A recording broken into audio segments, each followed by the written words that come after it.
Para nosotros es un gran placer tenerlos aquí. La idea es que puedan sacar provecho de la charla que vamos a tener el día de hoy. Lo vamos a tener con el proveedor que se llama Microgen DX y con nosotros va a estar el doctor José Alexander para que conozcan un poco de él, pues él es médico graduado en Venezuela, se formó como microbiólogo médico y de salud pública. El doctor Alexander está certificado por la Junta Americana de Microbiología, es miembro del Colegio Canadiense de Microbiólogos, está certificado como especialista en microbiología y biólogo molecular por la Sociedad Americana de Patólogos Clínicos. Él también cuenta con la certificación como líder avanzado en control de infecciones y epidemiología. Actualmente él se desempeña como director médico ejecutivo de microbiología, virología e inmunología de Abbott Health desde Orlando y sus principales áreas de interés son la resistencia antimicrobiana, la implementación de secuenciación de nueva generación y la optimización de protocolos clínicos basados en datos. Así que los dejo con él para que le pueda dar toda la información de una nueva herramienta que van a tener para que puedan aplicar en su clínica diaria con sus pacientes, sobre todo en estos pacientes que tienen infecciones recurrentes y que son resistentes al tratamiento. Así que bueno, doctor Alexander, la sala es suya. Mi nombre es José Alexander, médico microbiólogo graduado de la Universidad Central de Venezuela hace varios años ya. Y bueno, gracias por la oportunidad de presentar el uso de la secuencia de nueva generación, específicamente en el caso de urología y de la salud de la mujer. Como todos sabemos, los métodos diagnósticos, específicamente en salud de la mujer, todavía tienen un gran impacto en cuanto al juicio clínico y continúan de esa manera. Con el avance en el diagnóstico molecular, específicamente con la secuencia de nueva generación, vamos a ver un perfil diferente en cuanto a cómo podemos evaluar y tener una evaluación mucho más segura y hacer un diagnóstico mucho más seguro también en cuanto a la disbiosis, que es los cambios de la flora normal, especialmente la flora vaginal. Voy a empezar con métodos tradicionales de microbiología. Si ustedes han entrado al laboratorio de microbiología, saben que muchas muestras de laboratorio se evalúan todavía usando los platos o los medios de cultivo. Se hace el gram stain y se hace también pruebas rápidas en el laboratorio para identificar un organismo. El otro método de identificación es el uso de morfología, como en el caso de los hongos, por ejemplo, donde la morfología juega un papel clave en la identificación de los organismos. Los laboratorios de microbiología más modernos, especialmente hace aproximadamente 8 años, cuentan ahora con identificación proteómica, que es lo que llamamos ahorita el MALDI-TOF o es un espectrómetro. Técnicamente lo que hace es usamos un láser para destruir el organismo, las bacterias se evaporan y dependiendo de las moléculas que se crean durante la evaporación, se puede determinar el tipo de organismo que hay. Las únicas limitaciones con este tipo de tecnología es que el organismo tiene que crecer primero en un medio de cultivo, en un plato, para poder ser identificado. Como por ejemplo en esta lámina, en cada uno de estos huecos o huequitos los receptores, se coloca una bacteria a la vez y se identifica una a la vez. La limitación es que hay que dejar la bacteria crecer por varias horas para poder identificarla. ¿Pero qué es la secuencia de nueva generación? Bueno, la secuencia de nueva generación es un método molecular que simplemente interroga todo el ADN que está en la muestra. Hay varios métodos, pero el método tradicional que usa Microgen DX se llama 16S y ITS. La secuencia de 16S es usada para la identificación de bacterias y la de ITS para la identificación de hongos. Se trabaja directamente de la muestra, no necesariamente no necesita un cultivo. Se pueden detectar múltiples organismos, inclusive organismos que no crecen en medios de cultivo o organismos que crecen muy lento, como las micobacterias, los hongos y algunos anaerobios. El tiempo de respuesta tradicionalmente toma 3 días. Puede ser más rápido o más lento dependiendo del día de la semana, pero también dependiendo del tipo de muestra. Una de las ventajas de la secuencia de nueva generación es que, por ejemplo, los cultivos que son típicamente negativos, si hablamos en cultivos como, por ejemplo, endocarditis, es una buena herramienta para la identificación rápida de organismos que no crecen fácil. Para muestras que son polimicrobianas, por ejemplo, evaluar la flora normal y identificar patógenos que no son parte de la flora. Esta es una herramienta que juega un papel determinante en la evaluación de la flora normal vaginal, porque sabemos que muchos de los organismos no crecen en medios de cultivo y a pesar de eso, otros grupos de ellos son anaerobios que tienen mucha dificultad para crecer. Si vemos la estructura molecular de esos genes, específicamente del 16S, esta es la estructura de los genes en cuanto a Escherichia coli. El gen de 16S tiene 9 regiones, pero tradicionalmente se usa la región 1 a la 6, 2 a la 4. Esas son las regiones de la 1 a la 6 tradicionalmente que son mucho más específicas para identificación de bacterias que son de importancia clínica. Muchas bacterias que se identifican con el 16S son también del ambiente, del suelo. Esas bacterias no tienen mucho significado clínico, pero algunas de las variantes del gen se pueden usar para identificar muestras clínicas. La ventaja de esto es que cuando se analiza la muestra, este gen se extrae de la muestra, se amplifica y luego se secuencia y se busca la secuencia de las bases nitrogenadas para tratar de identificar del organismo basado en una base de datos que tiene todas las referencias. ¿Cómo es el flujo de la información? Bueno, primero se hace el 16S, que es el gen de bacterias. Se identifican las diferentes regiones. Este gen se tiene que amplificar primero y se hace la amplificación con un PCR tradicional. Luego del PCR se amplifica, se secuencia y se buscan las secuencias de las bases nitrogenadas de este gen. Esto es un flujo que usa un flujo de trabajo en una computadora con una base bioinformática. Y dependiendo de la secuencia, la base de datos bioinformática puede diferenciar las diferentes especies que aparecen en la muestra. La otra ventaja de esto no solamente los organismos, sino también puede identificar marcadores de resistencia. Por ejemplo, si hay un estafilococcus aureus, se puede identificar el gen de la meticilina en resistencia. Si hay enterococos, se pueden identificar los genes de la vancomicina, carbapenemasa y otros genes. Este es todo el proceso que MicroGeneDx usa para la identificación de bacterias, de hongos y de los diferentes marcadores de resistencia.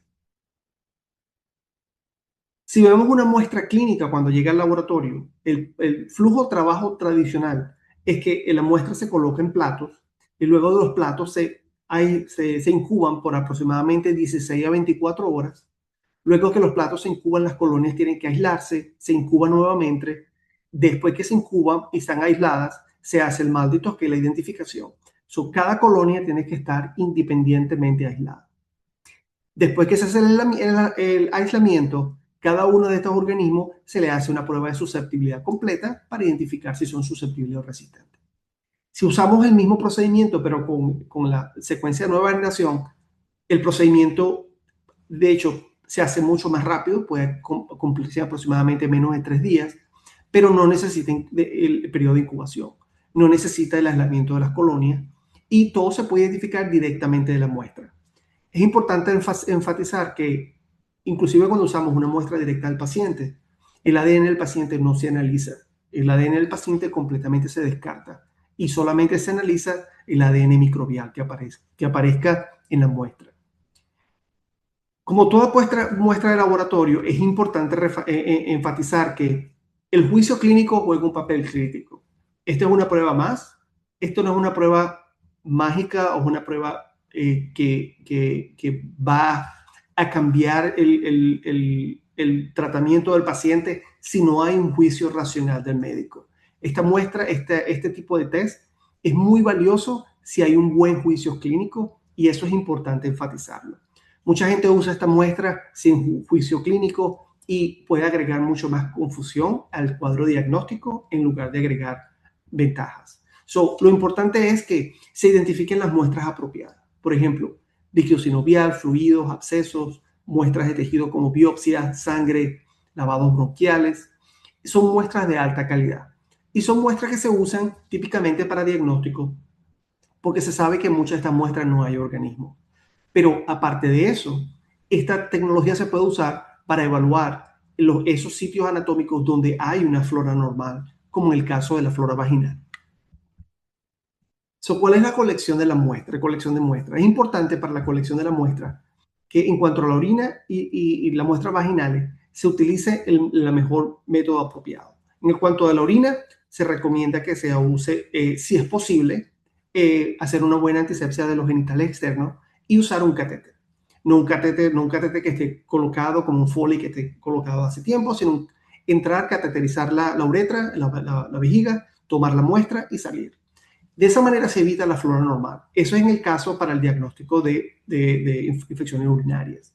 Claro, si es posible. Si no es posible, una muestra de orina colectada con las técnicas apropiadas es suficiente. En hombres es mucho menos probable que esté contaminada, pero en la mujer, muestras normalmente colectadas en mujeres, sí se puede ver un poco de contaminación. En cuanto a la muestra vaginal, también es importante tener un buen método de antisepsia, pero también es importante que el hisopo se introduzca al menos 2 pulgadas dentro del canal vaginal y se deje al menos por 10 segundos. De esa manera, el hisopo puede absorber la flora vaginal antes de procesarla. Lo ideal con este método es tratar de colectar la muestra del sitio donde la flora vaginal es más abundante.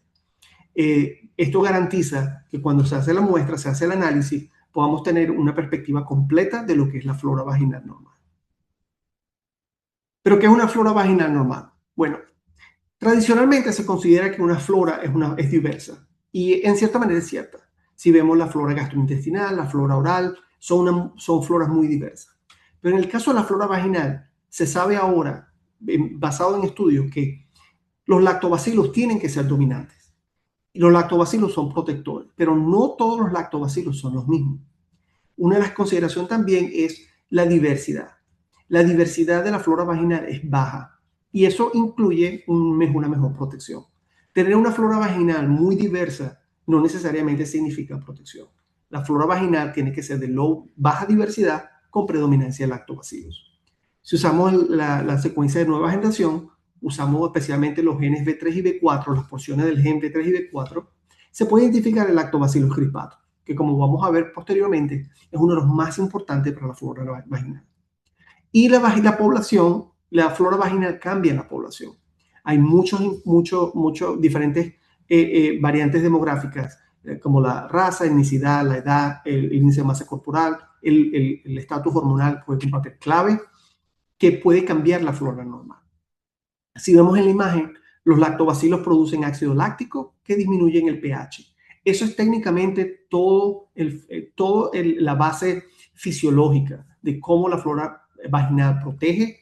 Simplemente los lactobacilos producen ácido láctico y eso disminuye el pH. Al disminuir el pH vaginal, eso dificulta a otros organismos colonizar y la flora se mantiene de una manera saludable. Más ácido, mejor, pero también hay una condición que vamos a ver luego que tener mucho cuidado. Entonces, cuando se hace una muestra, colecta una muestra vaginal y se hace todo el análisis, uno puede evaluar la diversidad y también puede evaluar la predominancia de los lactobacilos, como vamos a ver ahora. Y es importante recordar que diferentes marcadores demográficos, variables demográficas, juegan un papel clave. ¿Cuál es el análisis de la flora vaginal? Si vemos, vaginitis es probablemente uno de los principales motivos de consulta ginecológica. Y el diagnóstico típicamente está basado en síntomas y que no es muy confiable en cuanto a la evaluación de la disbiosis. Hay varias entidades, pero una de las más significantes es la bacteria vaginosis bacteriana, la candidiasis vaginal, la atrofia vaginal, especialmente en mujeres posmenopáusicas, y también tenemos la vaginitis aeróbica, como vamos a ver ahora. En cuanto a los resultados, usando la secuencia de nueva generación, se pueden evaluar los diferentes tipos de Gardnerella, la Fanigacea, que son grupos que anteriormente se llamaban los Atopobium, y lo que se llaman ahora las bacterias que están asociadas a bacterias vaginosis bacteriana. Se pueden analizar también la presencia de Cándida. El uso de la secuencia de nueva generación te permite evaluar cada uno de estos organismos de una manera más segura. Aún así, la prueba de Amsel y la prueba del Nugent todavía se recomienda como parte del diagnóstico, como el procedimiento diagnóstico. Entonces, ¿por qué esto es clave?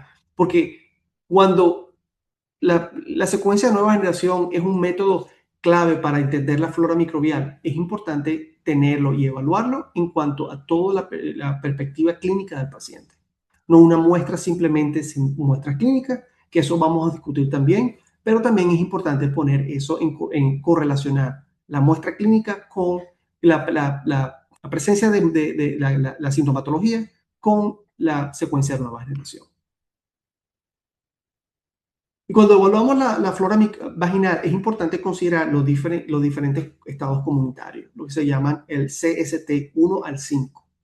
El CST1 es predominantemente Lactobacillus crispatus y es el más saludable, es el más estable y es el que está más relacionado con disminución de enfermedad de transmisión sexual, vaginosis bacteriana. También tenemos el estado número 2, que es predominantemente el Lactobacillus gazzeri. También es saludable, pero es menos común. Pero la presencia o la predominancia del Lactobacillus gazzeri también tiene una connotación saludable y en cuanto a la protección de la flora normal. Después tenemos vamos a saltar al número 5, al CST5, que es el Lactobacillus jenseni. El Lactobacillus jenseni también es saludable y es mucho menos predominante, pero puede verse. Tiene menos protección que los otros lactobacillus, pero es común, todavía protege. Menos que los otros, pero protege. Pero hay dos niveles que son importantes de considerar. Uno es el CST3, que es el Lactobacillus Einners. Y este es uno de esos lactobacillus que pueden confundir. No todos los lactobacillus en la flora vaginal son los mismos. Lactobacillus Einners típicamente se considera una flora de transición y es inestable. La presencia predominante de Einners puede indicar que la paciente tiene una transición de la flora de normal a vaginosis bacteriana o a una disbiosis. Y por último, la CST4. CST4 es polimicrobial, hay pocos lactobacillus, es típicamente el perfil de una bacteria vaginosis. Lo interesante es que este grupo este estadio fue encontrado en muchas mujeres, pero las mujeres no tenían síntomas. Se consideró normal, pero ¿realmente es normal? ¿O son mujeres que tienen disbiosis, pero son completamente subclínicas? Esa es la gran pregunta. Estas mujeres que tienen CST4 no están protegidas contra enfermedad de transmisión sexual, contra bacteria vaginosis. Probablemente tengan una bacteria vaginosis que no está mostrando síntomas. Entonces, probablemente no sea un estadio normal. Entonces, si lo vemos de esta manera, el CST1 es el más común, es el preferido y es el que se debería tratar de lograr en el paciente. Un pH bajo mejora la flora. Puede ver aquí que el Einners y el CST5 son los que tienen el pH más alto y por lo general están asociados con menos protección de la flora. Los dos extremos, el Lactobacillus crispatus, que es protector, produce ácido láctico, produce otros virucidas que protegen la flora, produce también peróxido de hidrógeno y produce también algunos antibióticos. La ventaja del Lactobacillus crispatus es que es un lactobacilo que naturalmente va a proteger la flora, va a eliminar los organismos que están presentes que no son saludables. En cuanto al Einners, es un organismo pequeño, produce solamente el lactato, no tiene una gran producción de ácido y por lo tanto se considera que no tiene la misma transición, la misma protección que el Lactobacillus crispatus. Y está altamente relacionado con ciertas etnicidades. Personas de África, personas negras y algunos también grupos en Latinoamérica y en Asia se han visto relacionados con la SCT, que es predominantemente Lactobacillus Einners. ¿Qué normalmente hacemos para evaluar la flora? Bueno, el lactobacillus es importante, pero no todos son los mismos. Si vemos una tensión de Gram, donde estamos evaluando, por ejemplo, el score de Nugent, podemos ver los lactobacillus, podemos ver los epithelial cells, podemos buscar los clue cells, ¿verdad? Y si tenemos un Nugent score bajo, porque hay predominancia de lactobacillus, eso puede ser realmente completamente erróneo. Porque si el lactobacillus que estamos viendo en ese momento no es Lactobacillus crispatus, pero es Lactobacillus Einners, podemos estar viendo una flora que está transicionando hacia una vaginosis bacteriana no necesariamente una flora que es saludable. Esa es una de las limitaciones de las pruebas de Nugent, que el lactobacillus no se puede identificar, simplemente se ve por morfología, pero sabemos que no todos los lactobacillus son los mismos. Y ese es el problema con el riesgo clínico que se corre. La ventaja de usar la secuencia de nueva generación es que va a permitir poner estos organismos en perspectiva en cuanto a la relación entre ellos, pero también la identificación del lactobacillus específico que estamos buscando.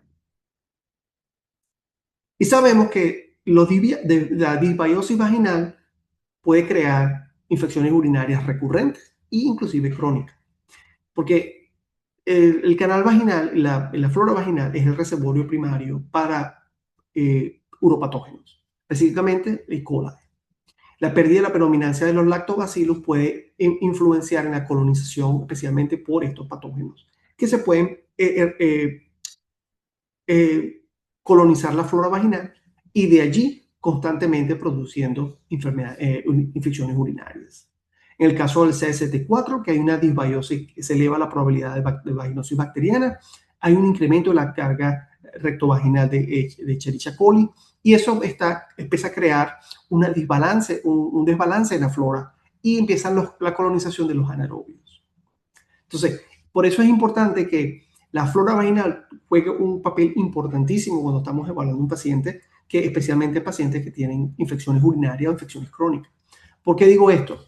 Hay casos que se han visto o que hemos evaluado pacientes que vienen con infecciones urinarias crónicas o infecciones intersticiales de la vejiga, pero en realidad nunca se ha hecho una evaluación completa de la flora vaginal. Y lo que hemos encontrado es que estos pacientes con múltiples cultivos positivos para el mismo organismo, pensados que son una infección crónica, realmente son infecciones recurrentes. El paciente es tratado, el paciente se cura, pero a las pocas semanas el organismo que está colonizando la flora vaginal reinfecta la uretra, reinfecta la vejiga y ahora tenemos otra vez una infección urinaria. Y esos son los pasos importantes: entender la dinámica de estos organismos, pero también dónde ellos normalmente son prevalentes. El otro caso importante es en cuanto a menopausia.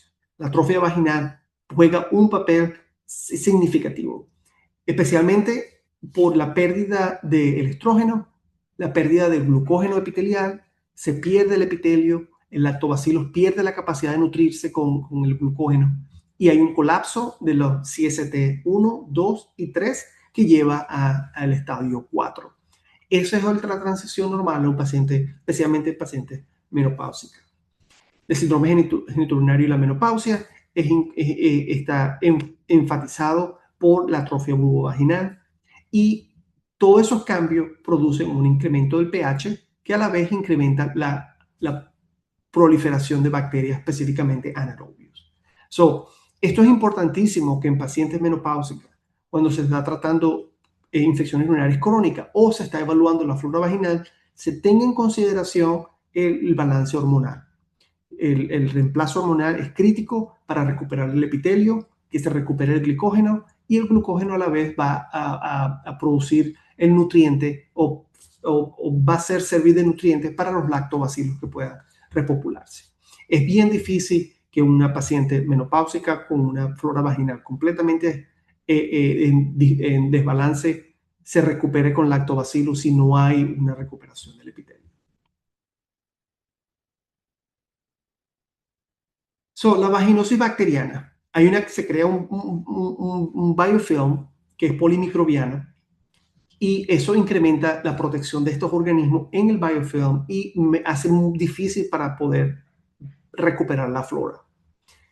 Pero el factor importante es la pérdida de los lactobacillus, especialmente el lactobacillus crispatus, que se pierde el ácido, se pierde la capacidad de protección, hay un incremento de gardenelas, múltiples gardenelas incrementa, y también la fenicea, que anteriormente se llamaba el Atopobium vaginale, incrementa. Esto produce un cambio completo. Entonces, claro, hay métodos estándar de referencia. El Amsel, el Nugent, se puede también evaluar desde ese punto de vista para ver la disbiosis. Hay pruebas moleculares que son basadas en PCR, que pueden producir una información rápida si hay una vaginosis bacteriana o no. Pero la ventaja de la secuencia de nueva generación es que no solamente permite decirte si hay vaginosis bacteriana o no, sino específicamente le identifica cuáles son los lactobacilos, cuál es la distribución, si hay algún patógeno presente. Y eso facilita que también post-tratamiento con antibióticos, el paciente se pueda recuperar con la utilización de lactobacilos, implementación de lactobacilos como algunos probióticos. La candidiasis vaginal también, Candida albicans juega un papel clave, es la más común, la más predominante, pero la ventaja también de usar la secuencia de nueva generación es que podemos identificar cándidas como la Candida glabrata, que la resistencia está incrementando significantemente y se está convirtiendo mucho más prevalente. Tenemos Candida parapsilosis, Crucei, que también es altamente resistente, son menos frecuentes, pero se pueden ver. La ventaja de esto es que la identificación de la cándida, específicamente el tipo de cándida, puede facilitar el tratamiento específico de ese organismo, sabiendo que algunos de esos tienen resistencia intrínseca y otros no.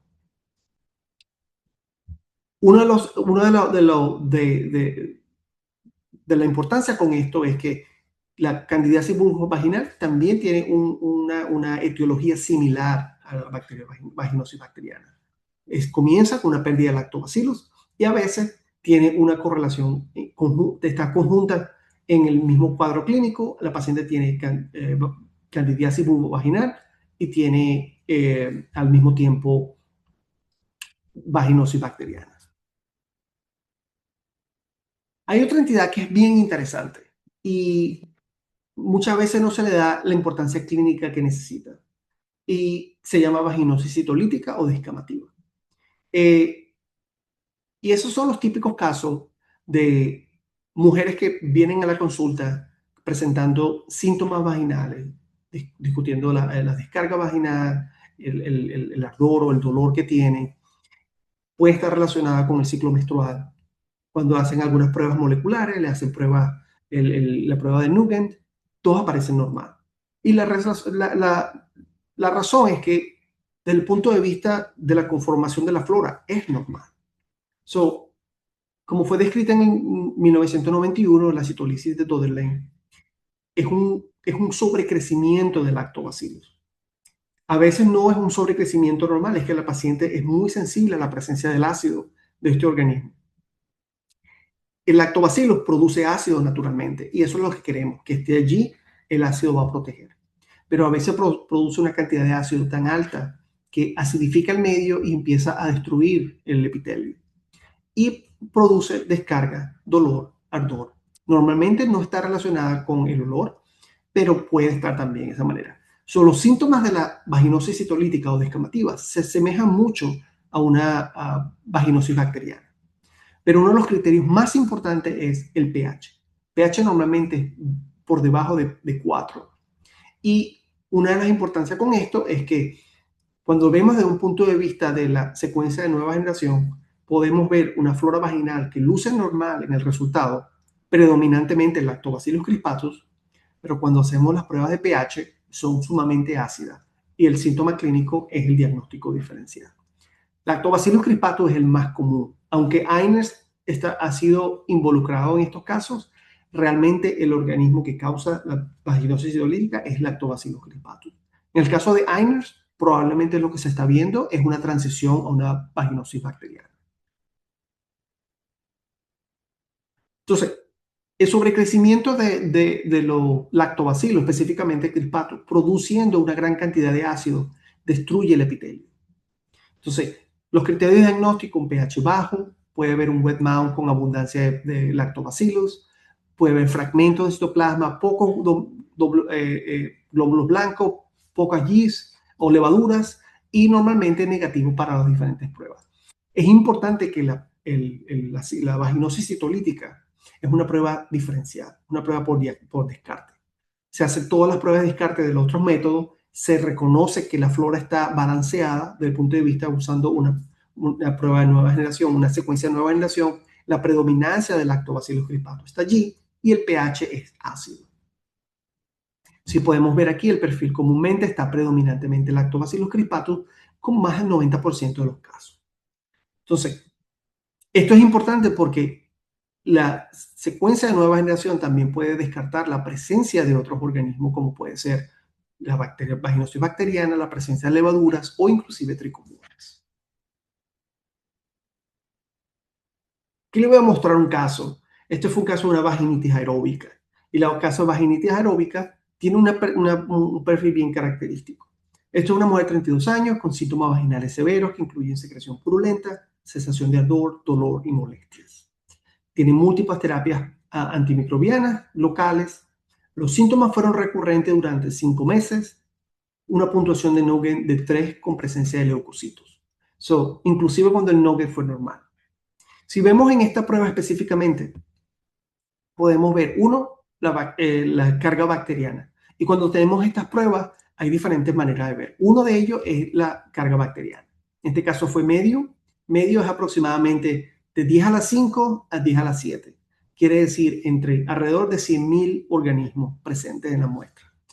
Una carga bacterial baja es menos de 10.000 y una carga bacterial alta es más de 1.000.000 de organismos. Entonces, normalmente, medio es el típico flora normal que nosotros vemos. Si un paciente que tiene un disbiosis puede ver una carga normalmente baja. Ese es el primer paso. El segundo es la diversidad, lo que habíamos hablado anteriormente. La flora vaginal no se caracteriza por una alta variedad de organismos, se caracteriza por tener una baja diversidad. Pero ustedes pueden ver aquí que hay una gran diversidad. Hay muchos organismos donde hay una predominancia de lactobacillus, pero como discutimos anteriormente, fue Lactobacillus aeneus. Lactobacillus aeneus no es un lactobacillus protector. 68% de todos los organismos presentes en esta muestra fueron Lactobacillus aeneus. Y sabemos que no está protegiendo la flora. Después tenemos este grupo de organismos. Y típicamente este grupo de organismos son bacterias que son anaerobios facultativos y aeróbicos.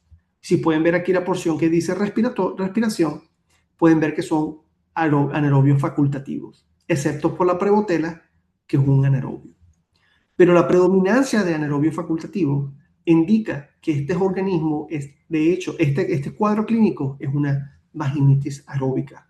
Y este caso clínico, de hecho, correlaciona con los síntomas severos de la presentación del cuadro clínico, con la secreción purulenta, con la sensación de ardor y dolor, y específicamente la presencia de los leucocitos presentes durante la prueba del Gram-Stain que se hizo. Entonces, este tipo de evaluación es importante considerar porque de esta manera se puede aproximar, uno, tratando de eliminar los organismos. Esto es una vaginitis aeróbica crónica. No es en este caso, no es una bacteria vaginosis. Necesita la presencia de lactobacillus que no hay. Esta paciente se trató con diferentes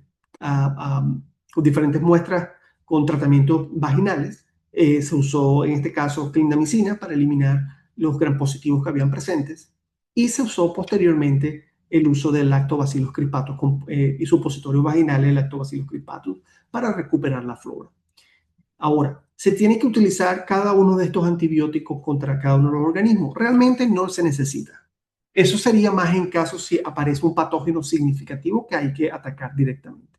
Es importante recordar que hay muchas muestras, muchos tratamientos vaginales con clindamicina o con metronidazol que se utilizan para tratar esto. Normalmente, si la presencia de una Gardnerella está presente en la muestra, metronidazol podría ser una oportunidad. Clindamicina cubre muy bien algunos de estos organismos, el enterococo no mucho, pero elimina o disminuye la carga de estos organismos que están desbalanceando la muestra. No queremos eliminar del todo Lactobacillus aeneus. Normalmente no se ataca directamente el Lactobacillus aeneus. Se trata de eliminar el resto de los organismos para disminuir la carga bacteriana y posteriormente, después del tratamiento, el paciente comienza con la implementación del Lactobacillus cripatus para tratar de recuperar la muestra normal, la flora normal en este caso. En este es un caso de una infección urinaria crónica con Uroplasma parvo. Es una mujer de 34 años, 4 episodios recurrentes de infección urinaria en los últimos 6 meses. El leucocitos 25 por microscopía, esterasa leucocitaria en 3X, nitritos fueron negativos. Los cultivos tuvo una flora mixta primero, luego tuvo un Enterococcus fecalis que fue tratado con amoxicilina clavulánico, un buen tratamiento para Enterococcus fecalis. Después tuvo otro cultivo con Streptococcus agalactiae, se trató con amoxicilina, un buen tratamiento, pero sabemos que muchos de estos Streptococcus agalactiae de hecho son parte de la flora normal. Menos de 10.000 colonias es un poco cuestionable en este punto. Una mujer de 34 años no estaba embarazada, se necesita tratar o no, poco diferente. En este particular se hizo la evaluación en si había algo más que el cultivo no estaba evaluando. Se discutió la idea de hacer primero un PCR sin la secuencia genética, pero muchos de los PCR solamente buscan uroplasma urolítico. La ventaja de hacer la secuencia de nueva generación es que se buscan todas las especies de uroplasma o micoplasma. Cuando se hizo la muestra de orina, en la muestra de orina apareció una carga bacteriana baja, menos de 10.000, probablemente si lo consideramos un paciente sin síntomas no significativos, probablemente flora normal. Lactobacillus ainer fue más predominante. Este lactobacillus, de hecho, es una contaminación de la flora vaginal, porque este lactobacillus no es parte de la flora urinaria. Y tenemos el uroplasma parvo en 10%. Cuando hicimos la evaluación también de la flora vaginal, pudimos encontrar que el uroplasma parvo a una baja concentración estaba presente en la flora vaginal. En este caso particular, el paciente también tenía Gardnerella. El paciente se trató con oral con ciprofloxacina para eliminar el uroplasma. El paciente nunca recibió ciprofloxacina en todos los tratamientos anteriormente. Y posterior a la ciprofloxacina, porque el Lactobacillus ainer, el 97%, no es protector, este Lactobacillus ainer lo que está indicando es que la flora de esta paciente está en desbalance. Este paciente comenzó posteriormente con tratamiento con Lactobacillus crispatus para tratar de mejorar la flora vaginal. En otro caso, una infección urinaria recurrente, una mujer de 28 años con episodios recurrentes de secreción vaginal, mal olor, ardor, molestia dolor y molestias. Tuvo 4 episodios de infección urinaria en los últimos 7 meses, 3 cultivos previos con Enterococcus fecalis, tratados con amoxicilina, trimethoprim-sulfa, fosfomicina. Evidentemente, la amoxicilina fue el único tratamiento apropiado en este caso. Trimethoprim-sulfa y fosfomicina son resistentes en el Enterococcus fecalis y fue diagnosticada con una infección urinaria crónica. Lo interesante de este caso es que cuando estuvimos evaluando, no hay ningún marcador de resistencia en la orina. Un paciente que realmente tiene una infección crónica y está tratado muchas veces con antibióticos, ustedes pueden ver el organismo desarrollando resistencia. Si esto fuera una infección crónica por este periodo con múltiples tratamientos antimicrobianos, podríamos esperar un incremento de resistencia. Carga bacteriana, más de 1 millón de organismos, 99% Enterococcus fecalis, una baja cantidad de Escherichia coli, probablemente parte de la colonización de los genitales o de la flora. Cuando hicimos también la prueba vaginal, encontramos una carga bacteriana baja que se correlaciona con una disbiosis, con una paciente que tenía en este caso, tiene una alta diversidad de organismos con una baja carga bacteriana. Hay muchos de estos son de hechos anaerobios facultativos con 2 anaerobios. Esto podría ser una mezcla de una vaginitis aeróbica con una bacteria vaginosis, una vaginosis bacteriana. Y vemos aquí que el segundo organismo fue el Enterococcus fecalis. Este paciente ha tenido 3 cultivos consecutivos de Enterococcus fecalis, tratado uno exitosamente, los otros 2 no, sin éxito, predominantemente en la orina, pero también presente en la muestra vaginal.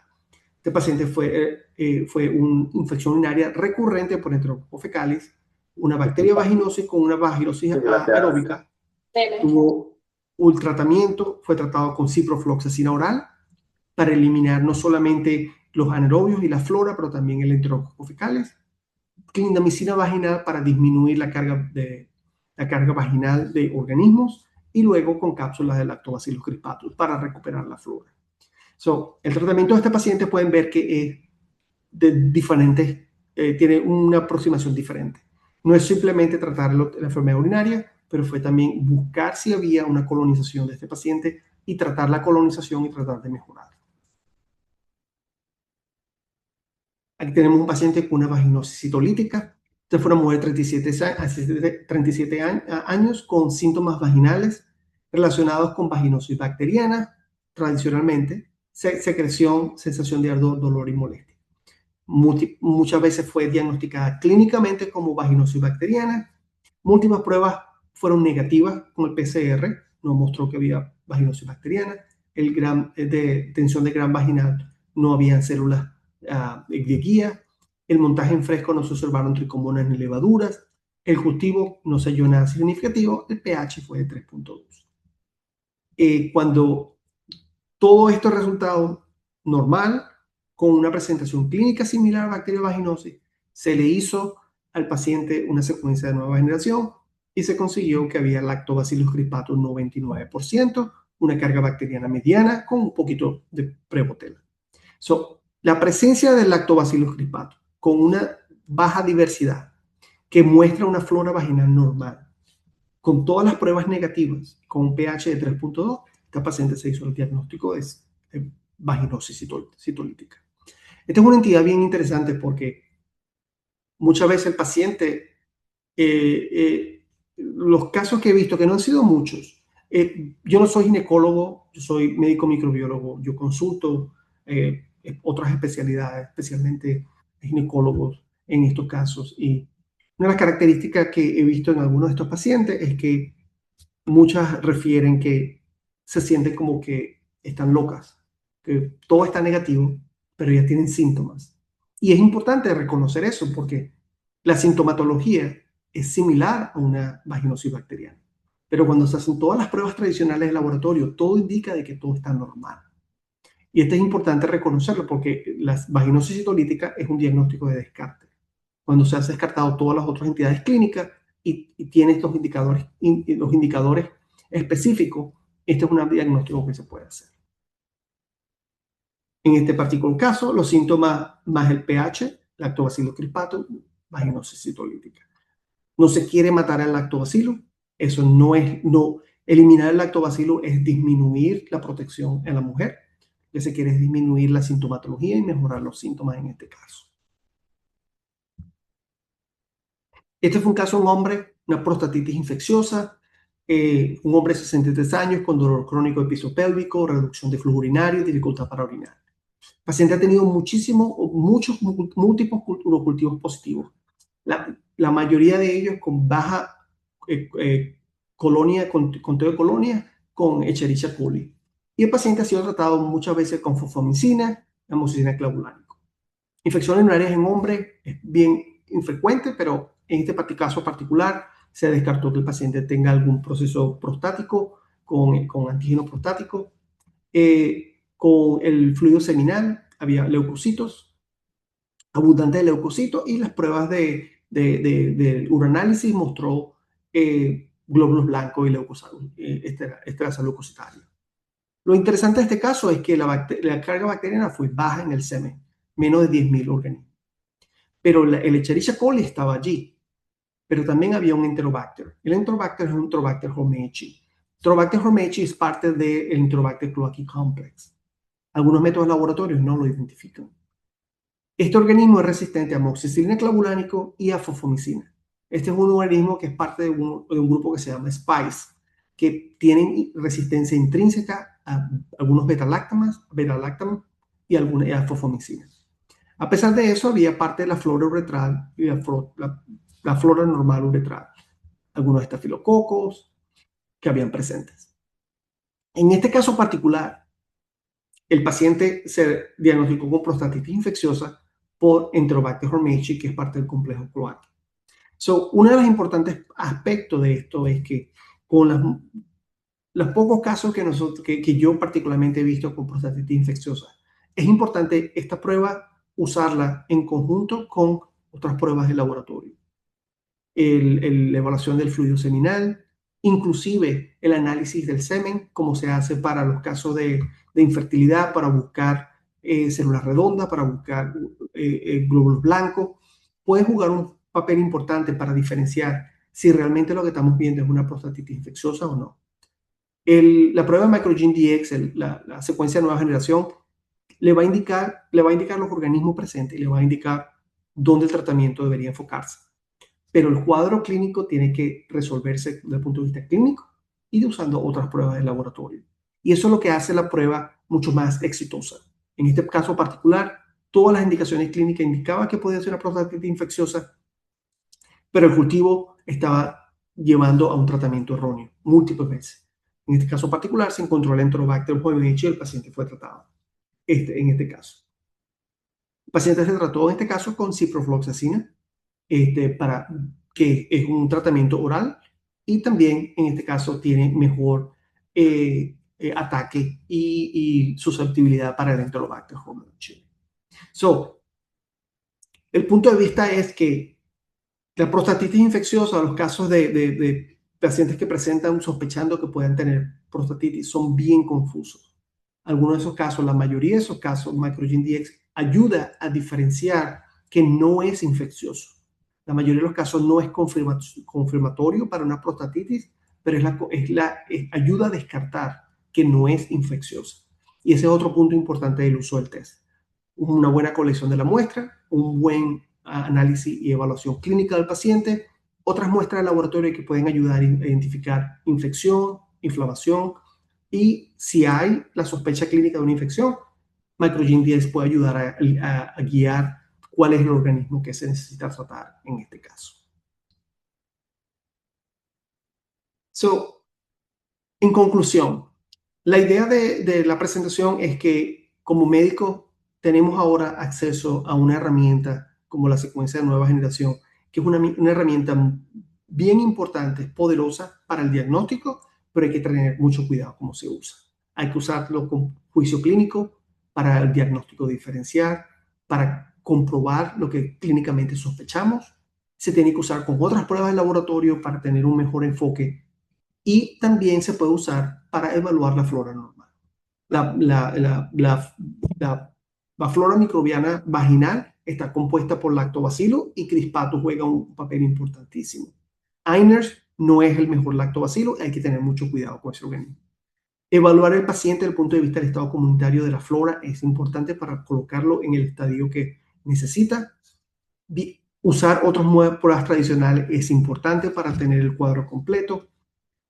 La secuencia de nueva generación ayuda a detectar esos organismos que otras pruebas no va a poder detectar, como algunas cándidas y como algunas bacterias asociadas a la vaginosis bacteriana. Lo que nosotros consideramos normal actualmente con pruebas de laboratorio, como el Nugen, igual o menos de 3, no necesariamente significa normal. Sabemos que no todos los lactobacilos son los mismos. La disbiosis crea un ambiente para que muchos patógenos colonicen la flora y de allí pasen a crear o a causar infecciones urinarias. Y eso es uno de los casos importantes que hay que considerar. Esos pacientes que nosotros consideramos o parece que son infecciones urinarias crónicas, ¿son realmente crónicas o son recurrentes? Si esos pacientes que tienen infecciones intersticiales de la pared de la vejiga son realmente infecciones intersticiales o estamos viendo pacientes con muestras que no están colectadas correctamente o pacientes que realmente tienen una colonización de la flora vaginal. Y el diagnóstico, esta secuencia de nueva generación no reemplaza los métodos tradicionales. Y como médicos, y como siempre les digo a mis residentes, ninguna prueba de laboratorio va a reemplazar el juicio clínico. Toda prueba de laboratorio se debe usar para la confirmación del juicio clínico, diagnóstico clínico que tenemos, para hacer un mejor uso del diagnóstico, pero también para el paciente. Y de esa manera es la idea que esta prueba se debería utilizar. Esta lámina está un poco cargada, pero también puede utilizarse para tener una idea del punto de vista de la flora vaginal. Les recomiendo al equipo que comparta esto con la audiencia, porque aquí tienen varios indicadores para identificar específicamente las variables que impactan de un punto de vista positivo y de un punto de vista negativo la flora vaginal en el diagnóstico de la disbiosis, pero también que puede tener un impacto significativo en las muestras urinarias como para descartar diferentes estadios de infecciones urinarias. Bueno, esta es toda mi presentación. Espero que haya sido de provecho y que le haya al menos dado una oportunidad para pensar y tratar de ver al paciente de un punto de vista diferente.